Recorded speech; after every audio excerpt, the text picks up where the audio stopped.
Amém? Louvado seja Deus. Irmãos, eu queria falar um pouquinho sobre crises emocionais. Essa semana, conversando com os nossos pastores, é tão bom. A gente fez um escritório aqui, e depois de 12 anos de ministério, Deus nos deu um escritório. Depois de 12 anos de pastor do Mevan, eu tenho uma sala pastoral, glória a Deus, com uma cadeira bonita. Até agora eu devo ter ficado ali umas 4 horas nos últimos 3 meses. Mas foi o suficiente.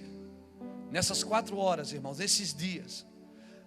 É um lugar onde a gente senta com os pastores, nos encontramos todas as tardes. Sentamos para conversar coisas profundas da palavra, para chorar com o que chora, se alegrar com o que se alegra. Porque isso é a vida da igreja.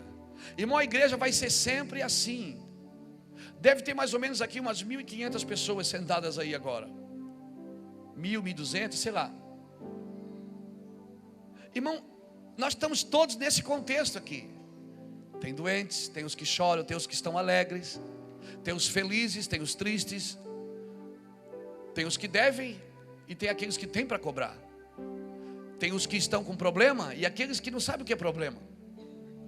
Aleluia. E para cada necessidade tem uma manifestação. Deus diz que a igreja ela tem um comportamento para cada coisa. Amém, querido?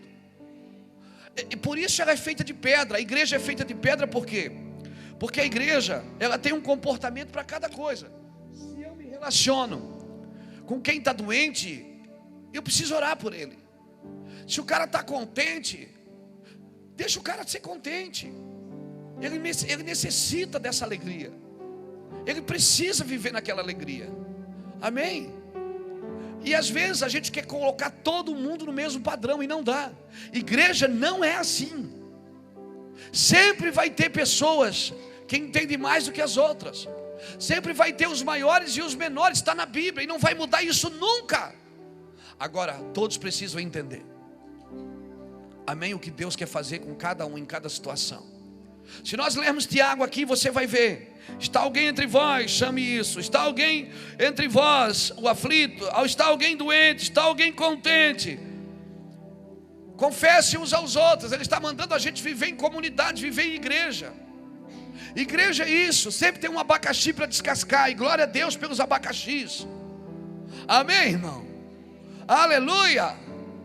Louvado seja Deus. Sempre que você vai congregar, por isso que é mais fácil, né? As pessoas preferem ficar em casa. Vão fazer a igreja em casa, a igreja orgânica, que daí não tem muito problema, né? Não tem 1.000 pessoas com problema na sua casa. É mais fácil lidar com a igreja orgânica, claro que é. Porque o celebrar aqui junto, irmão, o congregar junto, eu não estou dizendo que aquilo que é feito em casa está errado, não. Nós precisamos daquilo para manifestar isso. Agora nós precisamos fazer 2 coisas. Entenda isso, querido. Essa semana nós conversamos aqui com os pastores. Nós entramos num assunto bem tremendo. Nós falamos sobre que a maior espiritualidade de um homem é a sua humanidade. Acho que foi o pastor Juscelio que puxou esse assunto. A maior espiritualidade de um homem é a sua humanidade. Não é pecado ser homem, gente. Amém? Não é pecado ser homem. A sua vida espiritual, ela tem que comunicar a Deus e comunicar aos homens. Tem que ser como Esther, que alcançou o favor de Deus e dos homens. Ela alcançou o favor de todos que haviam. Alcançou favor e aprovação de Deus e dos homens. Aleluia. A sua vida ela tem que ser uma vida com Deus na vertical e na horizontal. Não adianta você ficar só trancado orando se você não se manifesta com pessoas. Como não adianta você ficar só no meio de pessoas se você não fica com Deus. Você não tem o que dar às pessoas. Amém, querido? Então a nossa vida ela tem que ser vertical e horizontal. Nós temos que comunicar aos homens a nossa fé. Nós precisamos andar com pessoas para comunicar que nós somos cristãos, servimos a Cristo, somos filhos de Deus. Aleluia. Eu olho para o livro de Jonas e eu me assusto, porque Jonas era um cara que tinha comunhão com Deus. Ele sabia que ele estava errado quando ele estava errado. Quando o negócio veio a tempestade, ele disse: a culpa é minha, gente, pode me jogar na água porque eu estou errado. Pronto, eu sei, eu assumo, pode me jogar na água. Esse cara amava a Deus, mas ele não amava o povo na mesma proporção que amava a Deus. Ele amava a Deus, mas não amava as pessoas da mesma proporção que amava a Deus. E tem pessoas que são assim, elas têm uma vida vertical, mas não têm uma vida na horizontal. Você já viu que nós somos bons para dar conselho para os outros? Hein? Oi? Amém? Nós somos encorajadores, somos ou não somos? Amém? Mas quando é para nós, nos perturbamos. Quando a gente tem que falar para nós o que a gente fala para os outros, é ou não é, querido? Tem dia assim que você olha, você escuta alguém conversar com você, você aconselha aquela pessoa, você fica imaginando: puxa vida, que vida sofrida. Puxa, como alguém pode sofrer tanto assim, Jesus? Ah, Senhor, graças a Deus, não estou nesse lugar, né? 3 dias depois você está down. Aí você está down, aí o Senhor diz assim para você: ó, pega aquele conselho que você deu para ele, usa para você. Agora quem é que consegue, irmão? Hein? Você consegue? E por que eu tenho que ficar down também, se eu sou um homem de Deus, espiritual, Por que eu também tenho que ficar com problemas? Por que eu também tenho que ter dor de cabeça se eu oro e Jesus cura os outros? Por que eu cobro uma coisa das pessoas que eu preciso também? Deus é tão lindo, irmão, que Ele não dá tudo para só para um depender do outro, para a gente precisar um do outro, porque isso é igreja. Igreja é você, está doente, alguém vai lá e ora por ele. Está contente, vai lá e dá um presente para ele. Se você vai no velório, você já sabe: eu vou preparado para chorar. Se eu vou numa festa, eu vou preparado para me alegrar. Amém, irmãos? Aleluia. Por isso, irmão, que a vida espiritual é assim. Por isso que a nossa vida de pastor, a gente tem uma carga genética de emoção aqui, que só Jesus para dar vitória. Tem dia de manhã, já aconteceu isso comigo. De manhã eu fiz um velório e à noite eu celebrei um casamento. E no outro dia de manhã eu estava lá no hospital que uma mulher ganhou um neném. Uma irmã aqui da igreja ganhou um neném, foi lá ver o neném.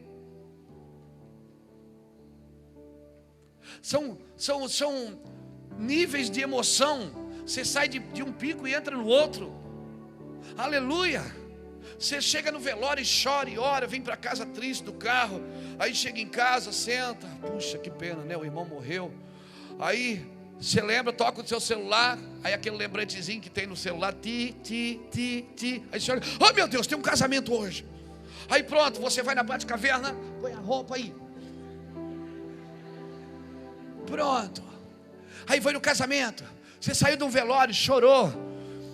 Não sabe o que falar para as pessoas que perderam o pai, perderam a mãe, perderam o irmão.